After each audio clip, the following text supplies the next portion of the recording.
예, 반갑습니다.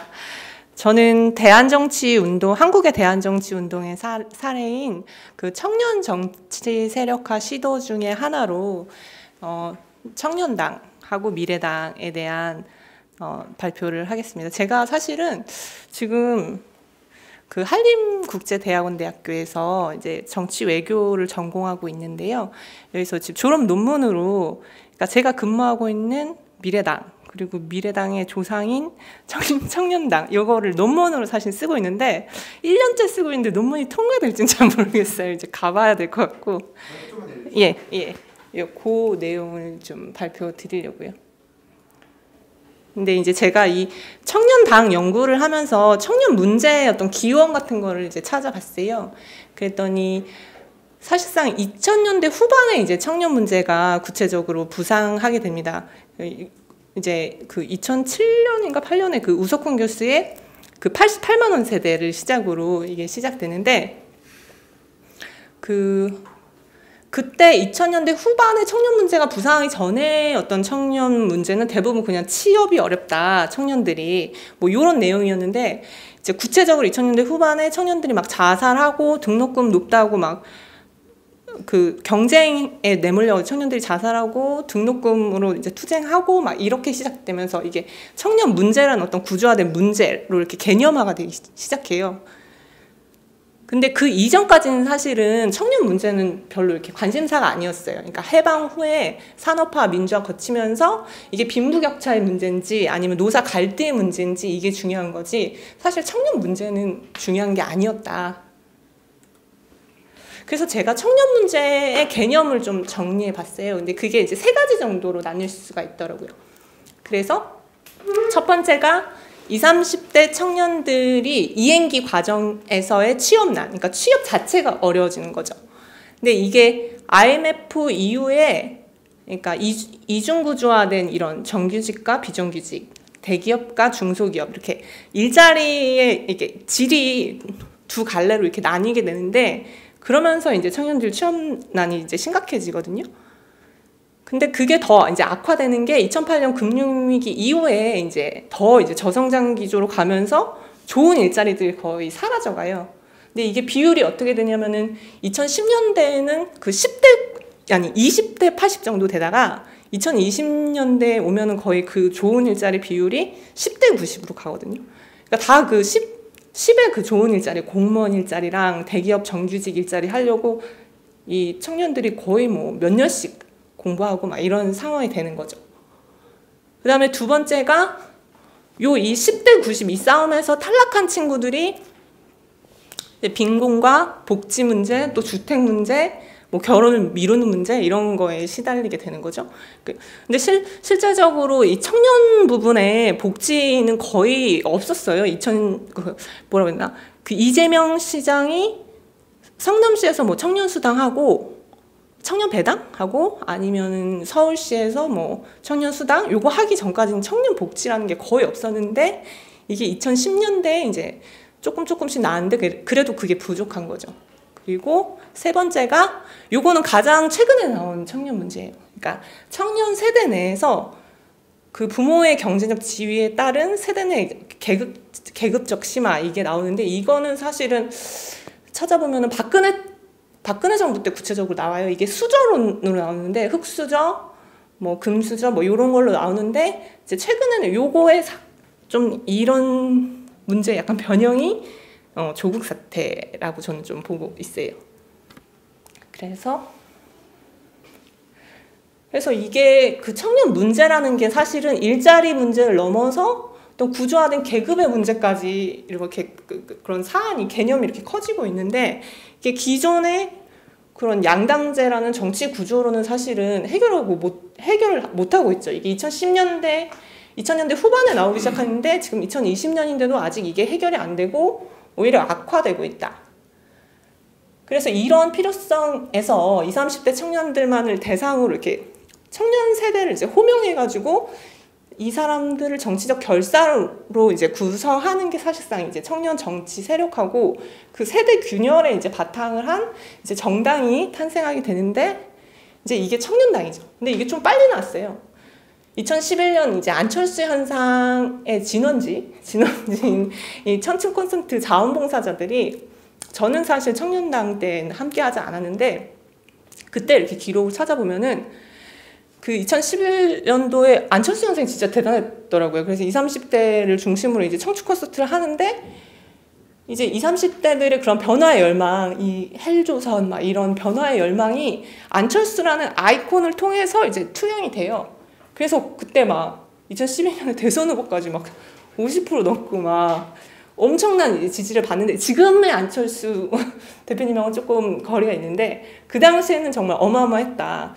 근데 이 친구들이 그 당시에 이제 그 자원봉사를 하면서 요 가능성을 본 거죠. 아, 이게 20, 30대들을 호명하면은 이 친구들을 어떤 정당으로 수렴하면은 뭔가 정치적 변화를 도모할 수 있겠다라고 해가지고 2012년 4월에 총선 한 달 전에 이제 창당을 해요. 막 거리에서 막 서명 받아가지고 이제 겨우 창당을 하는데, 이제 바로 이제 그 당시에 의제는 반값 등록금이었어요. 등록금이 너무 비싸가지고 그때 이명박 정부 때 이 신자유주의 교육 정책도 계속 신자유주의로 가다 보니까 등록금도 막 오르거든요. 근데 그걸로 해가지고 그 출마하는데 이제 0.34로 이제 바로 해산돼요. 그 당시에 정당법상 유효 득표율 2% 벽을 넘지 못하면 이제 정당을 유지할 수가 없었어요. 그래가지고 그 친구들이 거의 그 출마한 친구가 한 4, 5명이었는데 다들 1,000만 원씩 빚을 지고 다 돈 벌러 가요. 되게 슬퍼. 그랬다가 이렇게 몸을 이렇게 낮추고 다들 빚을 갚다가 다시 이제 모여서 다시 정치해보자 한 게 이제 제가 지금 근무한 미래당이죠.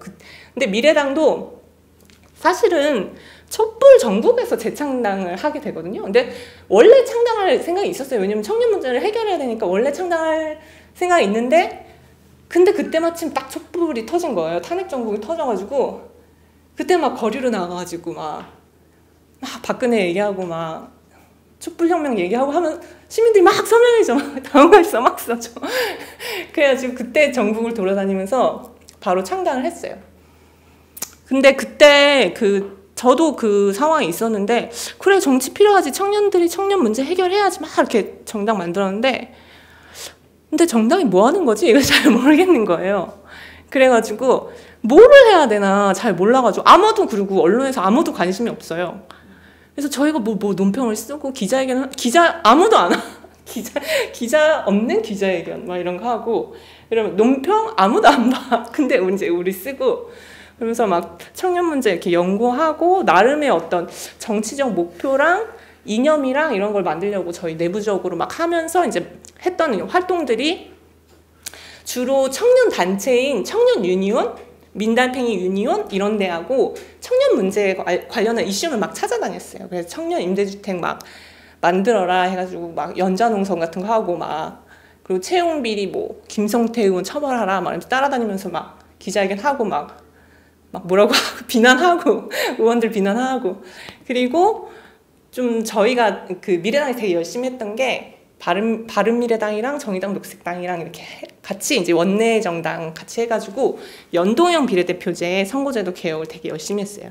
그래가지고 거의 1만 명 서명 받고, 그리고 청년기본법도 입법하는데 또 1만 명 서명을 저희가 받고, 거의 조직으로 뭔가 굴려야 되는 일은 사실 저희가 좀 많이 했어요. 근데 그게 연대여가지고 티가 별로 안 나긴 했어요.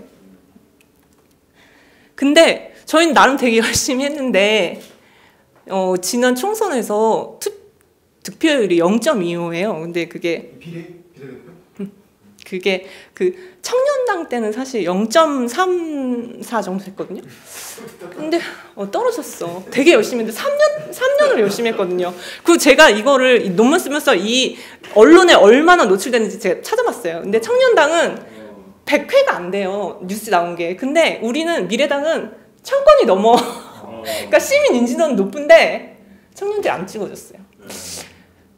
그래서 약간 우리 문제가 뭘까. 근데 이제 저희가 이렇게 복귀를 해보면 저희 선거 공보물 포스터에 산업화 기득권, 민주화 기득권 바스 칠 때 떠나라. 그래서 세대 교체해라. 그리고 우리가 뭐 청년 기본소득 해야 된다. 국회의원은 최저임금으로 하겠다. 막 이런 것들 했는데 이렇게 뭐라고 해야 되나? 우리도 이제 정치물이 3년 동안 들어가지고 또 너무 뭐라고 해야 되나? 엘리트 어는 거예요. 어려운 말이라고 하더라고요. 그리고 그 정책도 약간 직관적이진 않았던 것 같아요. 20, 30대 딱 그 와닿을 정도로. 뭐 이런 반성이 좀 있고요. 그래서 되게 열심히 했는데 결과는 이 이유가 뭘까? 우리 청년 문제 해결하고 청년 정치 세력화라는 정치적 목표를 가지고 있는데 조금 돌아보니까 저희가 조국 사태 때 그 하나의 논평을 내기 위해서 2박 3일 동안 토론을 했어요. 투표를 3번이나 하고. 근데 이거를 그러니까 절반은 조국에 대해서 지지한 논평을 지지할 수 없다는 논평을 내자. 조국 법무부 장관을 지지할 수 없다. 그리고 절반은 조국 법무부 장관의 임명에 대한 대통령을 지지한다. 이런 논평을 내자. 이게 3번 투표인데 3번 다 동수가 나왔어요. 그러니까 20대들은 사실은 특히 남성인 20대들은 거의 조국 사건에 대해서 거의 50% 넘게?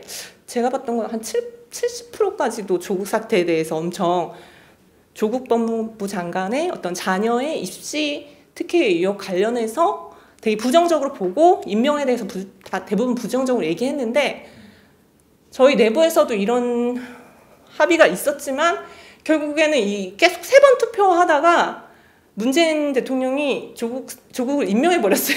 그래서 뭐 이미 임명했으니까 그냥 뭐 지지하는 걸로 2개를 섞어서 지지하는 방향으로 그냥 내자 해가지고 사실상 그러니까 지지하는 내용을 사실 냈어요.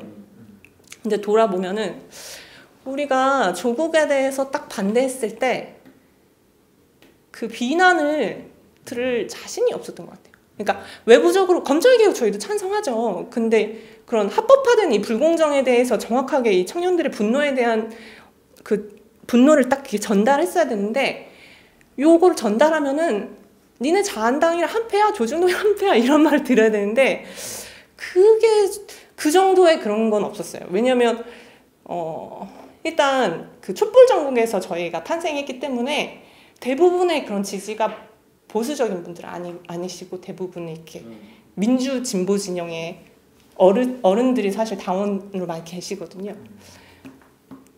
저희 못했죠. 안 한 건가? 여튼 그런 게 반성이 된다. 그리고 또 하나 제가 논문 쓰면서 느낀 거는 청년 유니온이나 민달팽이 유니온 이런 청년단체 이상의 뭐 우리 권리 해주세요. 집을 뭐 청년주택을 뭐 늘리게 해주세요. 기본소득 하게 해주세요. 이건 사실 당사자 운동에서 충분히 할 수 있는 거거든요. 근데 정당이라는 거는 사실은 이게 국가의 운영에 있어서 통합적인 어떤 설계도를 딱 제시를 해야 표를 주시더라고요. 그래서 미래당이 되게 열심히 하면은 이 어르신들이 후원은 되게 많으셔. 그래 청년이 정치해야지. 근데 표는 그래 좀 생각해보자 이러시는 거예요. 그래서 이게 청년 문제를 진짜 해결할 수 있는 제대로 된 대안이 있어야 된다. 누가 봐도 쟤는 집권할 수 있다. 이 정도의 대안이 있어야 된다. 이런 생각이 들고 그래서 이제 제가 한번 정리해 본 게 그러니까 앞에서 제가 청년 문제를 3가지로 나눴잖아요. 근데 이번 청년 복지는 사실은 민주당이 많이 할 것 같아요. 이번에 또 180석 받았으니까. 요거는 사실 복지하는 거는 이렇게 충분히 할 수 있단 말이죠. 왜냐면 박원순 시장 이미 하고 있고 이재명 하고 있고 정의당도 항상 요거 주장해 왔고 그리고 요 세습의 문제를 열심히 하는 게 지금 정의당이에요. 정의당의 그 총선 때 제일 정책 기조가 청년 상속제예요. 그래서 요 세습화된 이 대한민국의 고리를 이렇게 바로잡기 위해서는 국가가 청년들한테 어떤 상속 뭐 얼마씩 1,000만 원인가요? 하여튼 얼마가 꽤 되는 목돈을 상속해야지 이 세습의 고리를 끊을 수 있다. 이런 걸 하는데 일본의 취업난 같은 경우에는 사실은 이 취업의 문제 해결하려면 생각보다 되게 복잡하거든요. 일단 그러니까 기존의 조직노조랑 어느 정도 각을 세우는 노동개혁이 필요할 수밖에 없고 왜냐면 이중 구조화된 이 노동 문제 해결하기 위해서 그리고 이제 새로운 산업을 발굴해야 되고 근데 이게 결국에 교육이랑 맞닿아 있고요. 근데 사실 이 개혁을 민주당이 할 수는 없거든요. 왜냐면 이제 민주당은 대선을 또 생각하고 있고 그리고 이 양당제라는 건 결국에 중산층 먹기 게임이기 때문에 이런 개혁을 하는 거는 사실 중산층이나 화이트 칼라의 이익하고는 사실 어느 정도 상충한다. 그래서 결국에는 구조개혁에 대한 명확한 대안을 당사자 운동 이상으로 내야 이제 미래당이 성공할 수 있다. 근데 이제 여기서 다시 고민이 아까 그 프랑스 사례나 이런 거 보셨지만 그걸 위해서는 결국에 이념 균열을 넘어야 돼요. 이 보수냐 진보냐 이 균열에 밖에서 거의 중도적인 그런 대안을 내야 되는데 중도에서 사실은 표를 끌어오기 위해서는 엄청난 인물 구심이 커야 돼요. 인물 구심이 세야 이 뭐 안철수 현상에서도 보셨다시피 인물 구심이 써야 이렇게 세야 진보 보수의 중도층이 이렇게 딱 수렴되는 그런 게 있단 말이죠. 그래서 근데 듣보잡인 우리가 할 수 있는지 정말 오래 하면 한 20년 하면 할 수 있을까 이런 생각이 들기도 하고 그리고 그 아까 말씀하신 이 승자 독식에 뭐 우리는 뭐 결선 투표제도 없고 연동형 비례대표제도 아시다시피 겨우 요거 조금 비례성 높였더니 지금 거대 정당이 위성정당 만들어가지고 이거 다 이제 없어진 것처럼 이렇게 됐는데 이런 선거제도와 정치 체제 내에서 이 인물이라는 인물과 체제라는 이 두 가지 변수를 넘어야 되는데 미래당이 넘을 수 있을까 했을 때 약간 진짜 쉽지 않은 길이다. 좀 이런 생각이 드는 것 같아요. 예, 이상입니다.